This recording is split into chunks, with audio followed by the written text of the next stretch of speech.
Dear students, today we are going to discuss about the next lecture.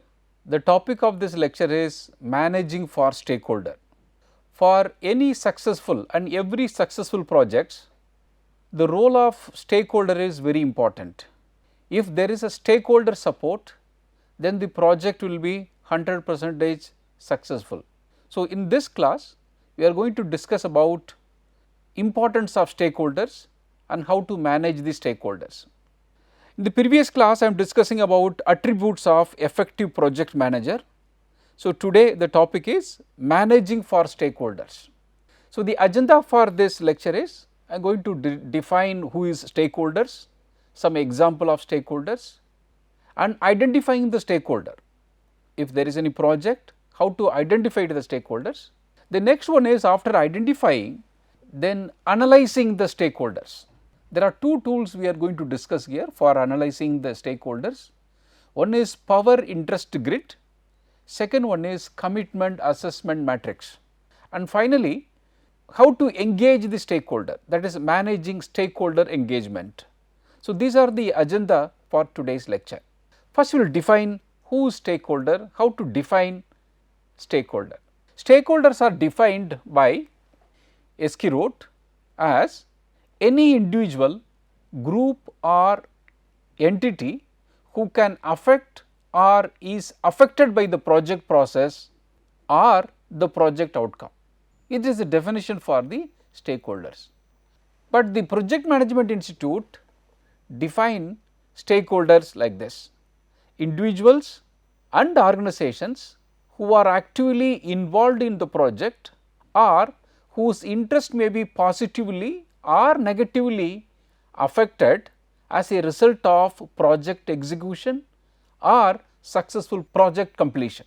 So, whoever directly or indirectly, it may be individuals or it may be organizations, whether it is being affected positively or it is being affected negatively, everybody is responsible for the success of the project is called stakeholders.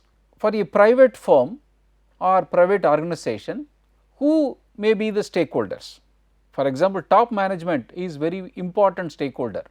For any success of the project, unless otherwise, if you are not getting support, if you are not getting commitment from the top management, then the project will not be successful.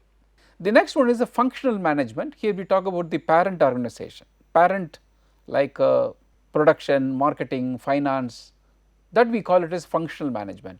Then the project manager is very important stakeholders. Most of the project is success because of the effectiveness of the project manager. So, he is a very important stakeholder. Then the project team itself a stakeholder.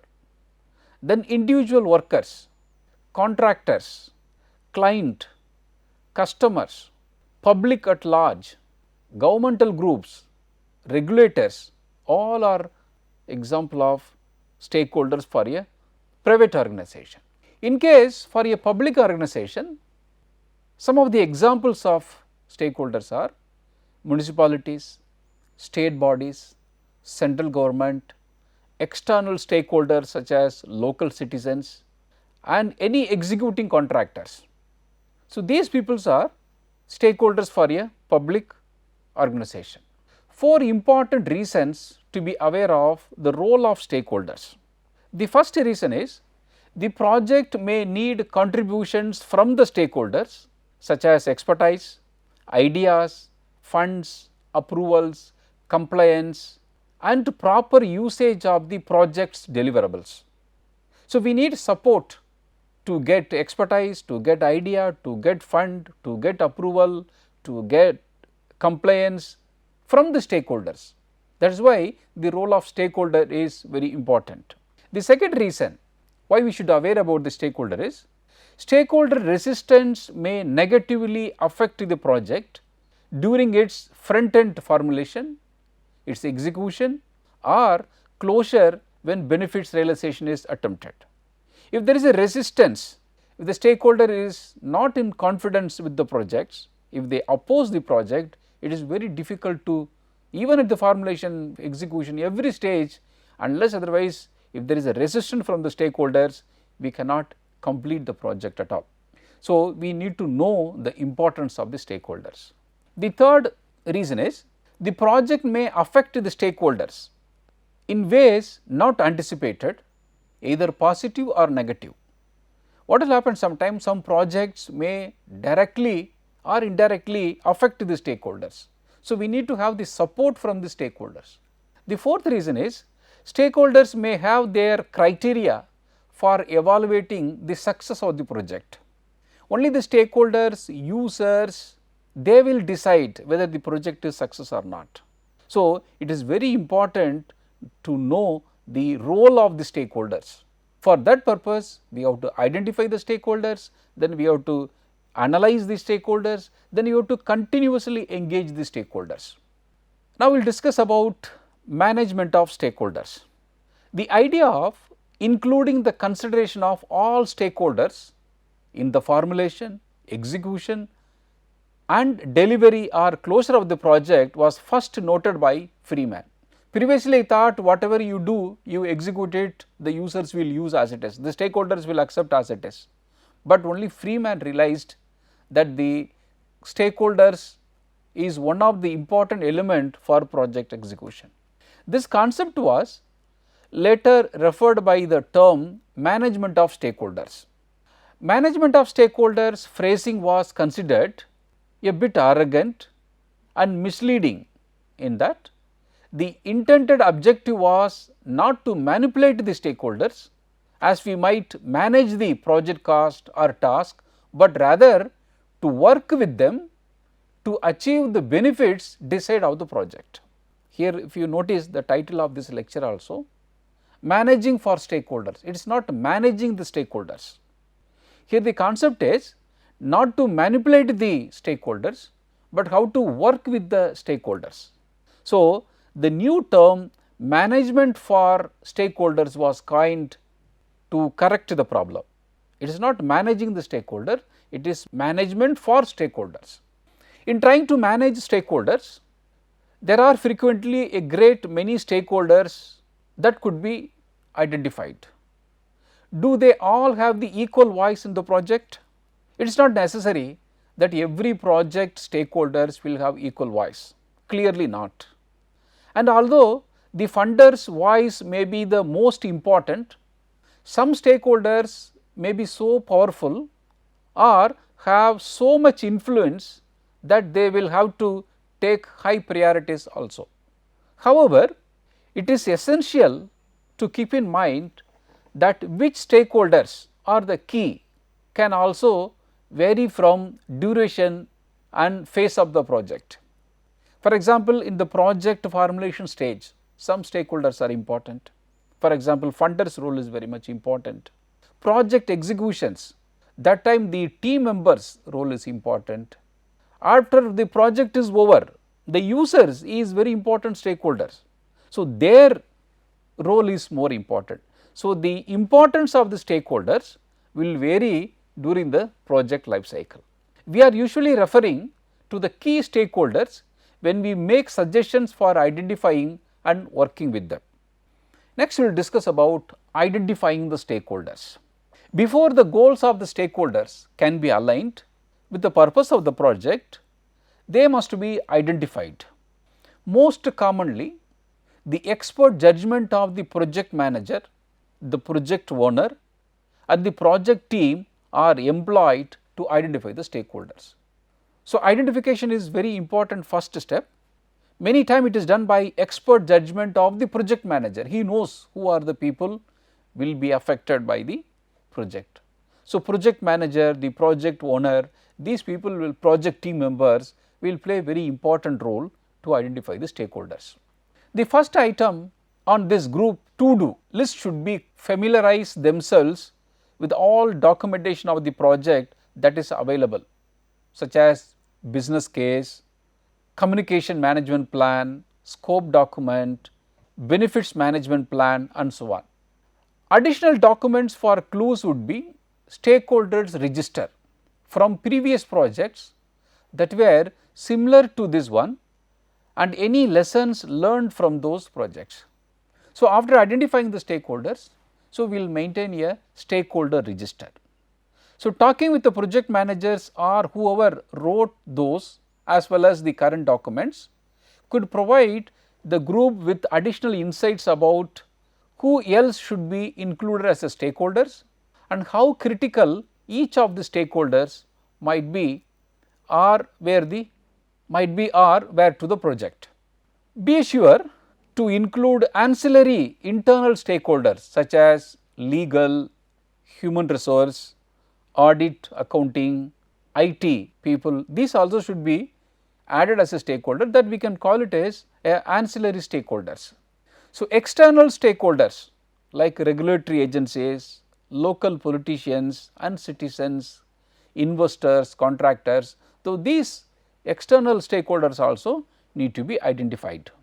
Finally, re-examine the project in terms of its potential consequences such as environment, social, technological, historical and any other context that could identify other possible stakeholders. So, as much as possible in all aspect of the project you have to identify all the stakeholders, maybe primary stakeholders or ancillary stakeholders.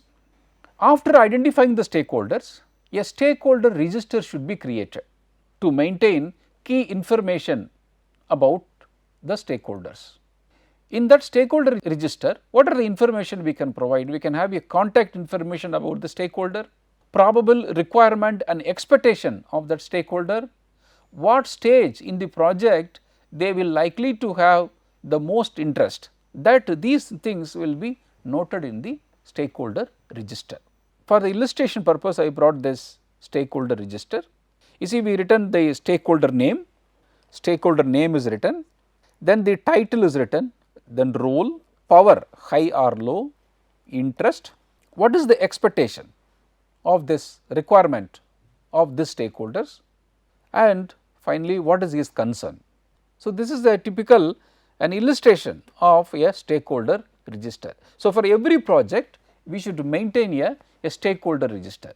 There we have to capture this information that has to be stored and keep on updated.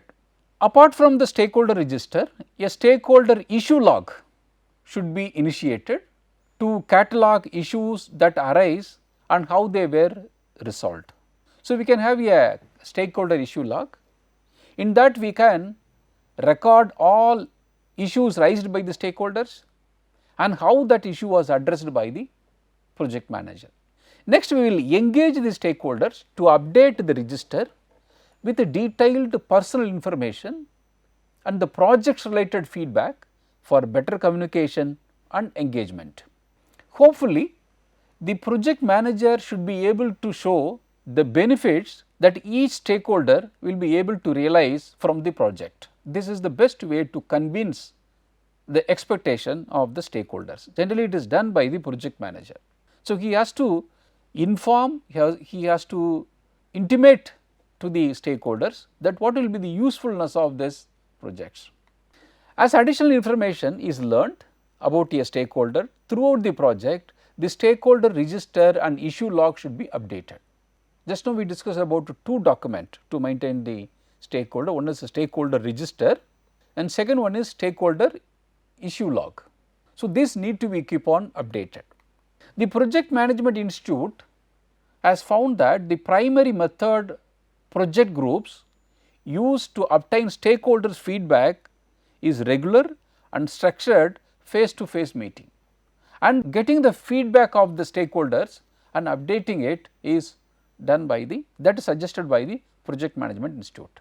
Secondary method includes employee surveys and customer satisfaction surveys to understand whether our stakeholders are happy or satisfied or not. It is called stakeholder analysis. Now, I will take an example for analyzing the stakeholder. So, what we will do? We will use the example of a process improvement project that is about to be launched at a hospital with the goal of reducing the turnaround times for patients' stress test. This is an experiment which is done in hospital for measuring the patient stress level. So, here we will see that this is the one project improvement because they have to reduce the turnaround time. So, in this project I will explain how to use this stakeholder analysis.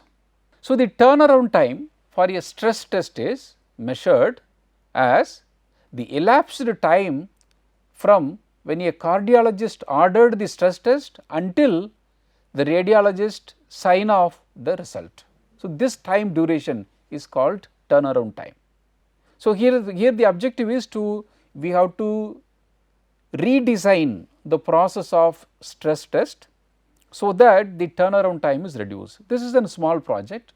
So, this project may involve different stakeholders. Now, I will explain how to analyze these stakeholders.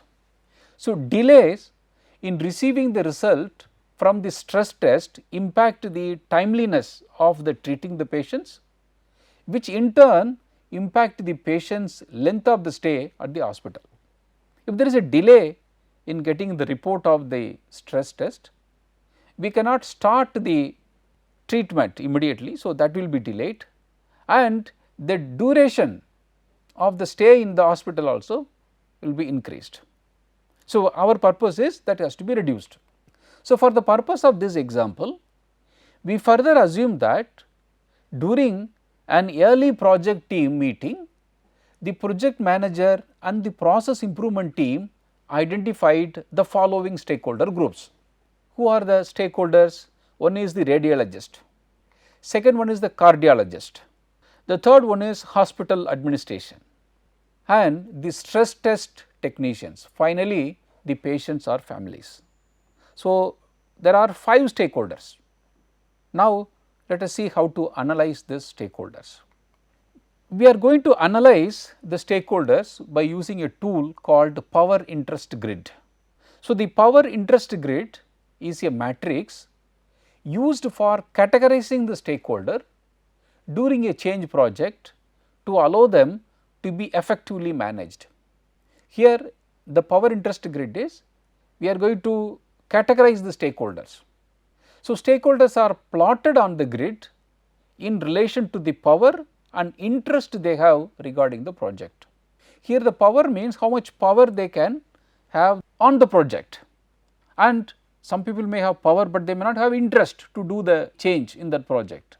So, now we are going to plot various stakeholders in the grid called power interest grid. So, the grid categories stakeholders into the following 4 groups. See, high power, high interest, high power, low interest. Other 2 are low power, high interest, low power, low interest. So, this matrix will be looking like this. See, in one axis, in horizontal axis, I have taken interest, low, high. On the vertical axis, I have taken power. Here power means power to change the project. Interest means interest to do that change. Some people may have the power, but they will not have interest. But now we are going to have various stakeholders in this power interest grid. The first one, you will see high interest, high power. So, these people has to be closely managed. This is one category of classifying the stakeholders. Who are the stakeholders? Cardiologist and administration. So, the interest, they have interest also and they have power to change also. If they say any suggestions, that has to be immediately addressed, that is called closely managed. The another extreme is low power, low interest. That people has to be only just monitored. Who are they? Patients and families. Another thing, less interest but high power. So, that people keep satisfied. They have high power, but they did not show any interest on that. So, that people is radiologist. And some people may have high interest, but low power. So, that people are keep informed. So, example here is test technicians. Test technicians, they are willing to suggest a new process of the testing, so that the duration of the test will be reduced. They have very good interest, but they do not have power. So, what they do? Keep informed. So, this is a way to categorize the stakeholders into power and interest grid. So, what we learn from this power interest grid, the people who are high interest, high power has to be carefully managed, critically they have to be managed, and their request suggestion has to be immediately addressed. The another tool for analyzing the stakeholder is commitment assessment matrix. How much is committed to the project? Sometimes some people may be over committed, sometimes some people not committed at all. So, the purpose of this commitment assessment matrix is to assess the current level of their commitment, whether they are over committed or under committed, and what will be the appropriate level of commitment that has to be suggested. So, that information need to be passed to the different stakeholders. So, in addition to thoughtfully considering the type of relationship the project manager and the project team should have with the stakeholders, it is also essential to assess how much engagement and commitment is needed from various stakeholders groups for the project to succeed. A useful tool for assessing the level of commitment needed from the stakeholders is the commitment assessment matrix. So, we are going to discuss about this commitment assessment matrix. So, in this matrix, both the current level of commitment and the desired level of commitment are assessed for each stakeholders group. For example, look at this picture. This is the commitment assessment matrix for the stress test process improvement project is taken here. Now, see here this side I have written level of commitment. There are different scale. One is strongly support. If there are any changes, say people strongly committed, they are supporting, then support, then neutral, then opposed, then strongly opposed. These are the different level of commitment. The stakeholders are brought into the column. So, this is a cardiologist, test technicians, administrations, patients and families, and radiologist. So, X sign represents current level of commitment. The 0 represents desired level of commitment. You see, cardiologist, their current level of commitment is strongly support, but what we are expecting, they need only support. So, they have to reduce the level of the commitment. The next, you see the next case, test technicians, they are very neutral, because it is not bothering about their whether the test is done quickly or it is taking longer time, because the sufferers are patients and the administration and the hospitals. So, they are very neutral about that. If there are any changes, they will accept it. If there is no change also, they will do whatever the traditional way they are doing the test. So, their level of commitment is neutral. So, here we have to improve the commitment. So, they should come to the stage of strongly support. So, we have to motivate test technicians, and then we can incentivize this test technicians, so that they will commitment level will increase to the level of strongly support. Administration, there is no change. Patients and families, because they desired and the current commitment levels are same. But you see the radiologist, they are opposing, but we have to convince them to strongly support. Here the ultimate aim of this commitment assessment matrix is to get strong support from all stakeholders. Some stakeholders are over committed, that much we can ask them to reduce the level of commitment, but in some stakeholders they are not showing interest, they are opposed, but their level of commitment has to be improved. And the manager, the project manager has to identify what are the ways by which the commitment level can be increased. In comparing current and desired level of commitment to the process improvement project, we observe that the cardiologists are more committed than desired, indicating a possible risk that they will interfere in unproductive ways with the project, because they are over committed. On the other hand, for the project to succeed, greater commitment is needed from the test technicians and especially the radiologist. So, we need a strong level of commitment from test technicians and the radiologist. Thus, the project manager and the project team need to develop an appropriate communication plan to reduce the cardiologist commitment to the project and to substantially increase the commitment of the test technicians and radiologists. So, we have to properly explain to the technicians, radiologists and cardiologists about their expected level of commitment. Now, we are going to discuss about managing stakeholder engagement. So, we have identified, we have analyzed, the next stage is engaging the stakeholders. So, managing stakeholders engagement involves the following activities. One is obtaining and confirming stakeholders commitment to the project's success at the appropriate stages in the project, because the commitment is more important. So, we have to know that whether the stakeholders are committed or not.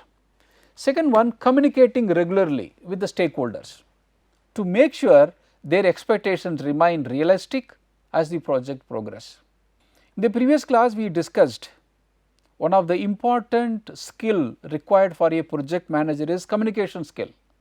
So, that skill has to be used here by the project manager to continuously report, inform the status of the project to the stakeholders. The next way to engage the stakeholders is proactively addressing stakeholders' concerns before they become major issues. So, the project manager has to foresee the issues of the stakeholders before it is becoming a big issue. You cannot wait until it was identified by the stakeholders, and resolving issues in a timely fashion once they have been identified. If there is any issue from the stakeholders' point of view, that has to be in timely fashion, very quickly it has to be addressed, that should not be delayed. Dear students, in this lecture I have discussed about stakeholders, I have defined who are the stakeholders, then I have given an example of stakeholders for a private organization and the government organizations. Then we have studied how to identify the stakeholders. Later we studied about how to analyze the stakeholders. Here we studied about the two tools, one is power interest grid analysis, second one commitment assessment matrix. Finally, I have discussed about how to engage the stakeholders. Thank you.